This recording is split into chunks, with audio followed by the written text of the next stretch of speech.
Statue of liberty, যা liberty enlightening in the world নামে পরিচিত। এটি আমেরিকার নিউ ইয়র্ক সিটিতে অবস্থিত একটি বিশাল ভাস্কর্য।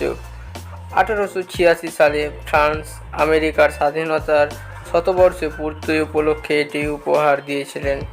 ভাস্কর্যটি এক হাতে মশাল এবং অন্য হাতে জুলাই 4, 1776 তারিখ লেখা একটি বই ধরে রেখেছে, যা আমেরিকার স্বাধীনতা ঘোষণার তারিখ।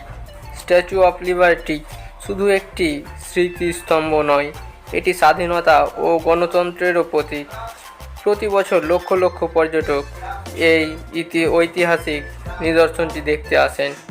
আপনিও যদি কখনো নিউ ইয়র্কে যান তাহলে অবশ্যই এই ভাস্কর্যটি দেখতে ভুলবেন না। তো আমাদের ভিডিওটি ভালো লাগলে লাইক, কমেন্ট এবং শেয়ার করুন এবং সাবস্ক্রাইব করে পাশে